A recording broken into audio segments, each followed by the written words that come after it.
Alright, we are live. Hey YouTube. Whew, it's a little bit cold outside right now. It's 49 degrees, which is a little bit cool for me. I'm more of a 79 person, somewhere around there. But it's not super cold. Like, you see, I've got a hat, got this, second layer inside on. When I'm walking to work, though, generate a bit of heat when I'm walking, so I might not be wearing this second layer. It might come off. We'll see. But there is a little bit of a breeze. There's clouds, so there's no sun, which is kind of weird because clouds help keep heat in. So days are usually colder when there aren't clouds, but then clouds also block the sun, which brings heat in. So how does that work? My best guess can be if you have some clouds and a patch for sun to shine through, then you've got a way for the heat to get in, and it then radiates off the Earth's surface, and the clouds help trap it down. So yeah, it's a little bit cool right now. So updates. Yeah. So first of all, I found another mount for my phone for the tripod. It's again one of those stretchy ones like you usually see on a selfie stick. I'm not going to take my camera off and show you guys right now, maybe at the end. I did have to take the little rubber thing on the top from the one that I was using, put it on this one, which required me to take some pliers and squeeze the metal in just a little bit so they would hold. But so far, it's looking good. The construction of the two is very, very similar, although one of them was from my dollar store selfie stick, and the other one is from a more expensive one that I bought at a thrift store in Washington. Actually, no, Grandpa bought it for me. Step-grandfather. The one who passed away. Anyways, so yeah, I found that. Although I would really like to get another mount from my UFO Photo Pro, and so I will be asking them via email at some point, if I can do that, because their mount was cool. Normally, oh, okay, I'll show you here, for example. So there's a normal phone mount. See, this stretches up and down, so you just pop your phone in. Their mount, should have grabbed a phone, I'll use my phone case. Their mount works like this. So you got this shape, rubber here, here, and here. Put the phone in, squeeze it down. It does eat up a little bit on the screen space that you have, but it's got a really nice, really solid grip that holds it in there. I actually liked it better than even this mount, because with these mounts, with the spring tension and everything, for me, sometimes there's a little bit of worry that the phone might want to pop out. This one's pretty solid, but you're still dependent on the foam padding on the bottom and the rubber piece on the top to keep it in place. So I like that one a lot. Definitely be messaging them, look into getting some more stuff, more mounts from them. Those were cool.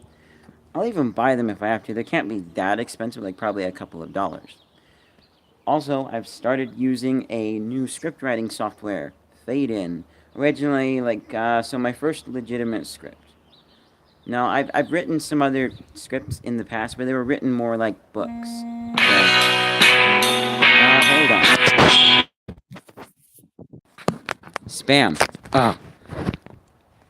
I got initially, like several months ago, I got this wave of calls about extended warranty for my car, and I need to speak with somebody immediately to get that resolved.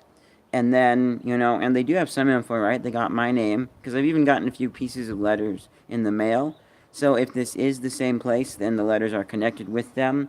Probably there are a few different places doing this, but basically the mail said Honda. I don't remember if the year was right, but it was a Honda Civic. Yes, we do have a Honda Civic. It's my mom's, but it technically is mine. I'll be able to drive it around when I get my license eventually. And it's kind of on its way out. It's a hybrid car.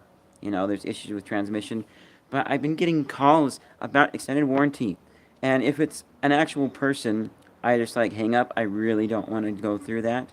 But if it's the automated system, I push number 2 and ask to be taken off the do not call list every single time. Why is there this choppiness? 1 second. Oh well, we're gonna live with the choppiness. This is just an update video. Hopefully it's not choppy for you guys. So anyways, yeah, it's just really bothersome and annoying. And this is something that they're working to stop, as I think FCC wants it stopped. There are a lot of companies combating this. I could get an app to help stop this. I haven't yet. I might. Funny thing though, I only really started getting spam calls on my phone after I worked at a call center. And no, it wasn't from the call center.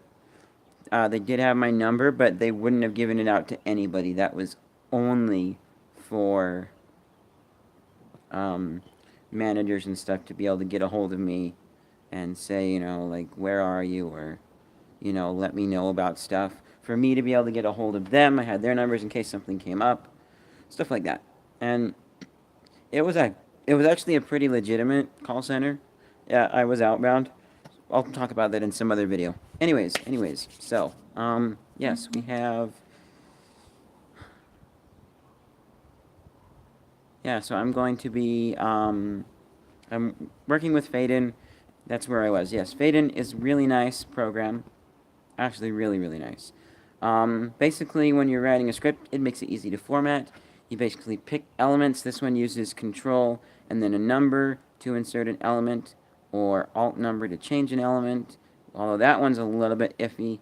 But yeah, it's, uses that system, and so you can easily switch between what element you're writing. You can insert character name, then you can insert dialogue, parentheticals, all these different script things. It adds stuff that I didn't even know was supposed to be added to a script. I have looked at examples, and yeah. So the script that I'm writing right now is my first legitimate, properly formatted script. I actually started it in Google Docs, and doing proper formatting that way. But then I asked a question about what's supposed to go in a script. My friend said try this program, and that was Celtics, but they're not free anymore. They have like a limit of 3 projects, including those in the trash bin, and a whole bunch of other limitations that just wouldn't work for me. Plus, they're expensive monthly subscription. So what I saw seemed good, but this is even better, because with Faden, they have a free mobile version, which is great. Makes it nice, not super easy, but it makes it easy enough that I should be able to get it working and have other people view the script without having them to buy anything, buy Faden at all, or me paying for them to have a Faden license. I'm working with a friend on this script right now. She's gonna like read it, and I'm gonna have her give feedback, ask questions, a little bit of back and forth to make it a little bit better as I write. I know it's not gonna be like the best. It'll definitely be better than Airborne Death. I've learned a lot from that. Airborne Death was not formatted like a proper script, although I kind of started to last minute, but I didn't get that quite finished, and it was only because one of my actors who ended up, not being available, my main actor actually, no hard feelings, more on that in a moment. So, I only started doing it because they said that they couldn't really read the script. It was kind of awkward, hard for them to memorize lines. And it actually makes sense. Looking at a script, it makes it really easy to see what's what. Your eye can pick out details, and you should be able to easily find your lines, especially once you do some highlighting and stuff. It's great. So I like the script format. I see a lot of benefits of it. That's cool. Now, with that thing, though, there's something interesting that I know. So, when they got busy, it was because her mom, who was giving her a ride down here, wouldn't really be available to give her rides because she got a paid gig for some other acting, film stuff. And then her dad wouldn't be able to get her down here, and just like, could you wrap up her lines in one day, possibly? And I'm like, nope, that can't happen. I'm gonna have to find somebody else. But also, I was kind of thinking, why are you even asking if we can wrap her stuff up in one day? No, she's the main character throughout the whole film, pretty much. How do you do that? You just don't. But maybe they didn't realize exactly how long it was or the full scope of it. I get it. Now, personally, for me, no hard feelings, and I wasn't. I mean, there was a little bit of stress finding someone last minute, which I was able to grab my cousin Esri. That was great. Or actually, no, sorry, cousin once removed because her mom is my cousin. Yes, her mom is my cousin. I had to think about that for a second. But but personally for me, there was no hard feelings because I wasn't paying anybody, and so I felt like if you did have to take another paid gig, go ahead and do that. I mean, nice if you could come to my thing, but you gotta make money to survive in this world, so I kind of felt okay with it. But then there was one thing where someone was doing something for free, and this was for one of my friends, but then he ended up dropping out, and so my friend had to search for somebody else, and he kind of wasn't happy and expressed his not happiness on the Utah Filmmakers and Actors Facebook page, where someone else said, hey, that's not cool. If you commit to do work for somebody, you should actually follow through and do that work, or find a replacement if you can't. And now that I think about it, yeah, if we think about it in the context of commitments, yes, find a replacement, try and find something else. So that's really changed my opinion about it. And while I am going to be paying people when I eventually do film this script, it's a paid project.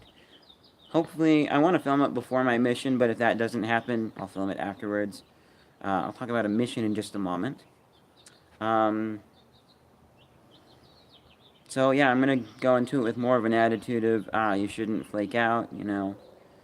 And I understand why they did. It makes sense for me. So no hard feelings still. But I'm gonna be a little more brave and a little more tight.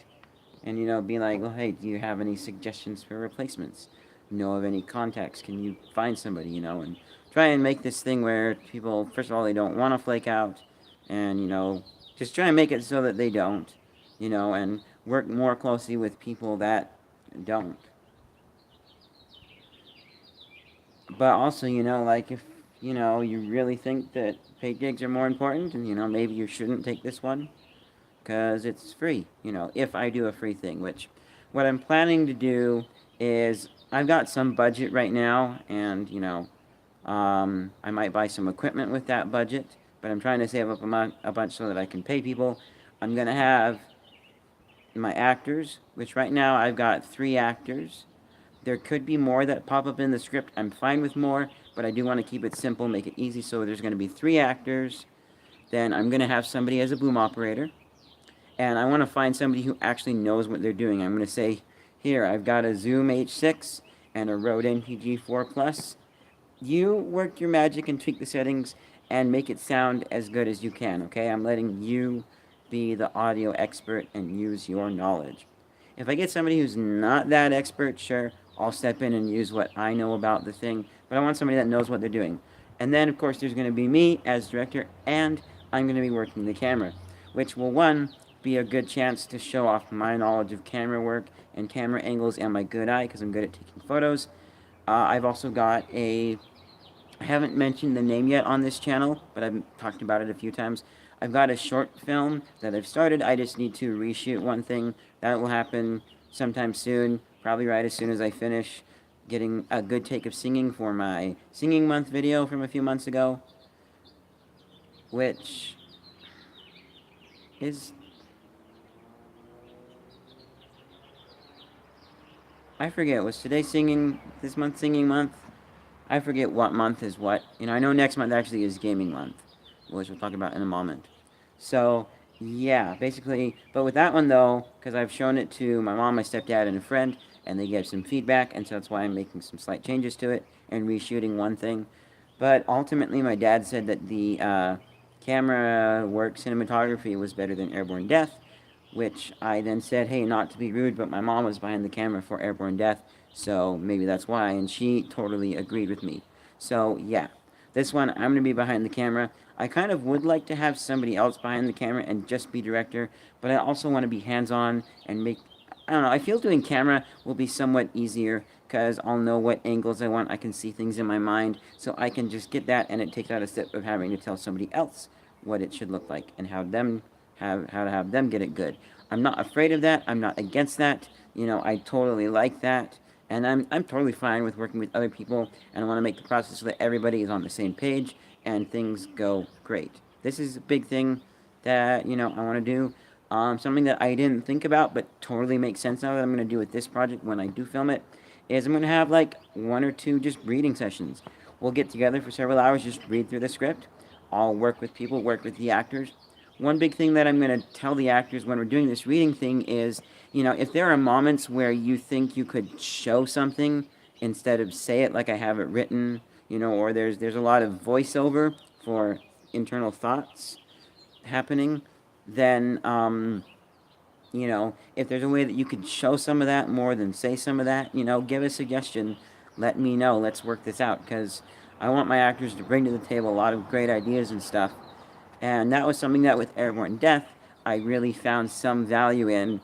Some of it was, there's my mom, and she doesn't know a lot about the film process. She knows some. She knows a decent chunk, especially since she helped my dad on his film that he made back in BYU. That's my real dad. But there were a lot of things where, you know, I had to just bite my tongue and actually listen to what she was saying, where in my mind I'm thinking, look, you have no idea why I'm doing this. You don't really know much about film. I'm not trying to be rude by saying that, but it's actually kind of sort of the truth. So maybe you could just shut up and we can get back to it. But I held myself and listened, and there were actually some good suggestions that were made by members of the crew that worked out. And yeah, so yeah, that's the thing.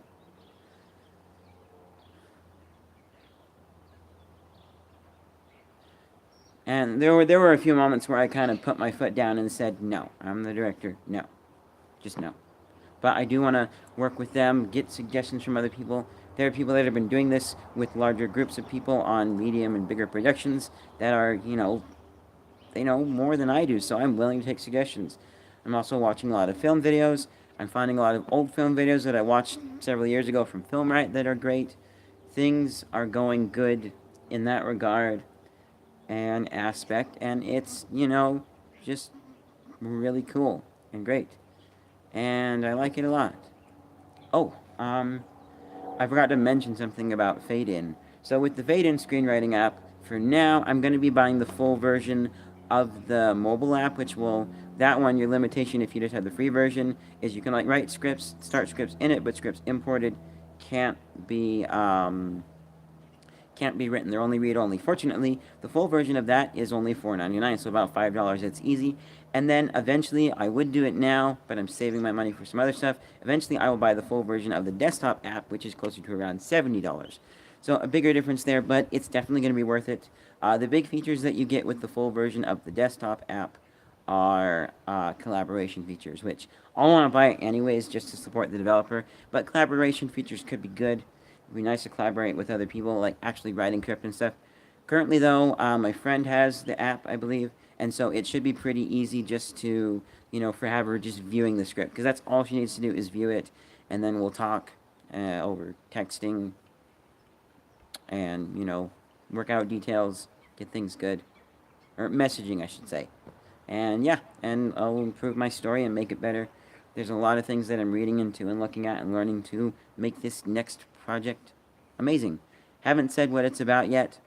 I don't know when or if I'll say what it's about until like it's actually been filmed or if it's done, and then there will be synopsis about it and stuff. But that's cool. That's a thing that I'm working on. I'm also looking at getting a tablet. That's one of the things I'm thinking about for this production, especially because a tablet could serve several functions. First of all, an Android tablet, it's got a decent sized screen. I'm looking at the Galaxy Tab 4S. It's got a pen that will be nice. But the big things that I'd use a tablet for, because content watching and just, I don't know, binging social media and things like that I do every once in a while, those are totally great on the phone that I'm using right now to film this.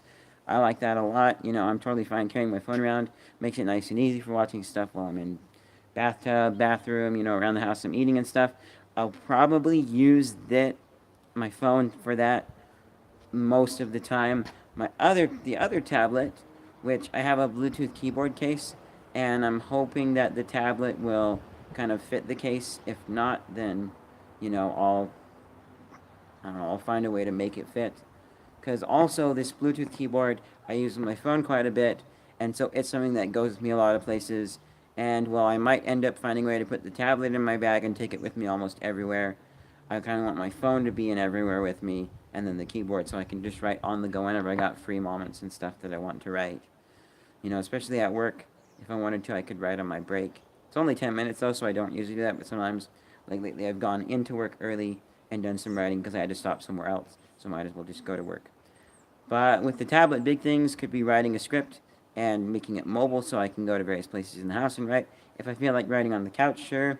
If I wanted to go to the library and write, which actually I did once on a book that I still have yet to finish, that was actually pretty nice. I like that. It was kind of a nice, quiet environment. It just felt kind of cool. Part of it was, yeah, I'm being seen by other people writing something. But aside from that, it was just kind of cool and nice. I go to the park and write, go get ideas. Something I find that helps me when writing is I mentioned this. I think I mentioned this before. But if I'm kind of stuck on what comes next, I know the next big event, but I need to know how to get there. I'll be like, oh, and then this happens next, and I'll write that line out, and stopping to type interrupts my thoughts. But if I actually take a walk and I think about it and I keep thinking, then usually I can go take a quick little walk 2 blocks or so, loop back to my house, I'll have a big, huge chunk of ideas that I can then just sit down and type out without being interrupted by my typing. It's great. So having a tablet thing would be nice for that because I can go take a walk, then stop and do some writing. It's nice to have portable writing on the go. I used to have a Microsoft Surface tablet, and that was cool. Big issue though, especially for content watching, that thing didn't have a way to know. There was no like code in there to know that I was watching something on YouTube, and so then it would still have the timer shut down the screen, and that was awful and annoying and horrible. And then eventually, and I had one that had like a slightly cracked screen, so I couldn't use the touchscreen. I had to use the keyboard with mouse on it, because that was my dad's old one that he actually dropped and broke, and we got him a new one. Then after my dad passed away, I got his new one, and I think I used it for a little bit, but then I found myself not really using it because my computer was great, but also just writing on my phone on its touchscreen was good enough for me. So I didn't need to bring the bigger tablet around. And thinking, and now that tablet is with one of my friends. She's making better use of it than I ever would. Like, literally, I was like, hey, Mom, can we give this tablet to, our friend that's staying with us? This is my friend that's currently in France right now. She's working on her residency visa, so way to go, friend. Not gonna mention names, but could we give it to her? She would make really good use of it. And my mom was at first hesitant just giving it to her. First of all, because it's kind of sort of not mine. It was my dad's. Kind of my mom. She wanted to keep it around. Like, what if we used it for this, and maybe use it as a media thing on the TV? So we hook it up to the TV and play videos off of it. And like, no, it wouldn't be good for that. No, absolutely horrible. The screen would time out. Just all these horrible things. I was just really gets it. And my biggest argument was that it had literally sat in my room for 6 months doing absolutely nothing. I didn't like that thing, and I wasn't using it. My biggest dislike of that tablet was that it didn't run full Windows. It ran Windows RT. So while it looked exactly like Windows and was basically Windows, you couldn't run full apps on it, and had absolutely no use in my eyes. I would want a laptop for that category, which I will eventually have a laptop for a lot of different things. But tablet, yes. Big thing with the tablet is definitely has to be an Android tablet. I'm looking at a Galaxy Tab S4, which I believe will be updated to current version of Android. Basically, requirements for this tablet: it needs to be cheap, and it needs to be running at least Android 9 or have a definite update to Android 9 Pie coming. After that, I don't care if it continues to get updates, but it needs to be relatively current and cheap, meaning $50 or less. Somewhere around there, which the Galaxy Tab is way more expensive, but the one I'm looking at online is going for pretty cheap. So it's got like 3 days left. It's on bid right now at $45, but there's a buy it now price of $65. I might just take the buy it now price, especially, I don't know how buy it now works in conjunction with bidding, but I'm going to wait a bit towards the end. I need to see how many people are watching. I'm going to see if I can maybe snag it cheaper. If not, I probably will go for it. That is a significant chunk of, I got like about $100 right now. More budget will come towards this film, but I definitely want it for writing. Also, it'll be good because I have a, whatchamacallit? I have Hollywood Studio. Dang it, now I forget what the, I did a video on it once for a suggestion. I forget what the app is for storyboarding that I have, but it'll be good for storyboarding. I'll get a little bit bigger screen, a little more space to work with. Especially when I'm showing other people, I can just flip it to them and show them, and that'll be great. Now, there's another feature that I'm going to have to do more testing to see if I actually want to go this route, but my Sony HX99 camera, not Handycam, it's my HX99, dang it, now I forget what they call their line of point-and-shoot cameras. Anyways, it has Wi-Fi functionality, so I can hook up to my phone currently and view what I'm viewing. It's nice because I get a bigger screen than on that thing, but an even bigger screen on the tablet would be nice. However, Wi-Fi does significantly eat in battery, so I'm going to have to look like how fast does it eat in battery? Is it plausible to swap out batteries that fast? I can also plug in an external source. One of the things that I'm thinking to help extend battery life too is I've got 2 solar batteries, but one of them specifically I don't use for my phone anymore because it's the not so fast charging of the 2. That one, I can have, because I'll probably have my camera on its Steadicam tripod that I've modified. So with that, and I just string a wire to the camera, have it at the other end or somewhere so the balance is right. And then from there, just turn it on with the battery at full, because I tried once to use it while recording a video. It wasn't powerful enough to keep it going.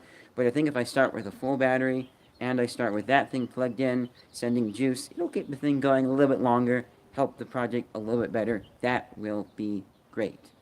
I'm going to check my connection quickly. Yeah, we're good. So I think that would be cool and nice. I like that. The big issue is the amount of power that Wi-Fi can drain, so I'm going to need to do some testing. I'm going to do some testing in the next little while, see how much power it actually drains, and if it's plausible. Also, since I've got a dual battery charger, which for this shoot, it'll probably be, you know, like, have a car nearby. Well, sorry, not a car. We had a solar battery at the house here, so I'm going to bring that with a solar panel, and I'll be able to then plug in my dual battery charger so I can charge 2 batteries at once. They don't have to be at the same time. It does each battery separately. So then I can pop a battery in. When I use another one, put that one in. I should be able to keep swapping and keep going and not have to stop and wait for charging. Hopefully, it worked great with Airborne Death. I actually had plenty of batteries for that one. For this one, with Wi-Fi, I'll have to see. But the advantage is I get a bigger screen. The other option is to make some weird sort of extender thing so that, you know, here's my quick release plate for my tripod, and then so I put my camera up just enough that I can get an HDMI cable underneath there in that plug, and then run it off to a screen. I have one that I'm thinking about getting an adapter for power. That's a little portable DVD player. I want to look into that option maybe, because then, you know, I don't have to worry about eating up battery faster with Wi-Fi. But that one's also awkward because of the way then I have to have it on the tripod. And then also you've got a wire running from the camera, which if I did that setup, then my idea is, imagine you've got holding it, the tripod's balanced to keep the camera, it's makeshift steady camera with tripod, and then I have a wire running off of that to, and if I hold the other end, I should be able to control it, but the wire running off to the DVD player, and then some sort of thing around my neck or something to hold the screen in place. I don't know how I'm gonna do that. I'm gonna have to build something or find something that would be, you know, comfortable, some kind of straps, but ideally the screen's right here, out in front of me, so I can see it. You know, just a bigger screen on the camera would be nicer, or, you know, some cameras have a screen that's like this big, so that would be cool, I don't know. But, yeah, so there's that option, or I just use my tablet as a, you know, or I just use the tablet and I Wi-Fi in with the Play Memories app, which the connection sometimes has been choppy for me, but the video hasn't turned out choppy, which is nice that Sony's done that feature. So I don't know, there's going to be experimentation and playing around with that. And I was going to ask on, like, filmmakers and actors, basically, blah, blah, blah, script is digital unless we absolutely need a piece of paper copies. I'm going to have storyboards that are digital. Some other things might be digital. Would you rather I hand you a phone or a tablet? Which they'd probably all say tablet. But as I'm thinking about it, I'm like, yeah, I'm just going to get it without asking them. I think that it will be a nice step up, good equipment purchase. And, yeah, it's just going to be used for equipment and stuff like that. Just film stuff. I probably won't use it for other things. I mean, no shame if I want to use it to, like, watch stuff while I'm various places laying in bed or whatever, but most likely it'll probably just be for that, and I'll keep it for that, which will, you know, be nice. So I'm looking into that. I'm probably going to get that. Final thing for this update video, so next month is gaming month. One thing I'm going to try and do is bring somebody in and play the Neverhood again. I know I've already done it once, but this time, one, the quality will be a lot better, and two, it's going to be, you know, it'll be a different person. It'll be fun to see them play through it. And I'm going to try really hard to even step back again and let them just figure out and solve the puzzles. But, you know, I'm going to say, okay, friend, we got some options here. One option, you can just play all by yourself, or another option is, you know, if you want, I can guide you around and make sure that you see all the things. Because there's some stuff that you don't need to see, but, you know, it's kind of there. It's a thing to see. You know, like, example that I'll give is, in the first room, if you leave it, you can't go back and see what's out the window that you can open up. Small things like that. So, you know, if they want to, I'll guide them. Otherwise, I'll just be quiet unless they call for help, and it'll be a lot of fun. So I'm gonna try and get someone in, and we'll do a neighborhood series and that sort of a thing. I might do it with my friend Alex from the channel Shadowbro, but I want to try and bring in somebody else that I haven't done a gaming thing with before. Pick another friend who's interested, wants to do that. And yeah, get somebody who I think would even like the game as well. But there's that. There will be probably more Survivor and other stuff. I might actually try and go back and finish the Submachine series, maybe. But also, I'll be working on finishing up the other projects too, like Singing a Month Video and the Unnamed Project, and continuing to write the script too. I'm going to use it as a chance to do a bunch of writing on my script and hopefully get that going and progressing and done. So yeah, anyways, thank you guys for watching this update video. If you're excited for any of this stuff, leave a like down below. Maybe give suggestions on tablets too if you think I might like another tablet better. It's a Samsung tablet, so Samsung bloatware. The only other option that I see is a Google Pixel C, but those things are still like $300, $350 a piece. I don't want to spend that much on a tablet right now, especially with the little use that it's going to get, especially now. Oh, also comment monitor. It will be a nice comment monitor. The other alternative option is just to get my old phone fixed with the screen, which I do want to do at some point. It was a nice phone. Probably do it and then, give it to my kids to have as a phone for them, maybe. But hopefully they can get a more updated phone, a more updated version of Android. But yeah, there were actually some tablets that were local that I looked at, and those were, some of them were really cheap, like $15 or so. There were some that were close to 100. I don't want those. $15 ones were pretty tempting, but then they were running pretty old versions of Android, and didn't seem like very good options, so no. Anyways, yeah, thank you guys for watching.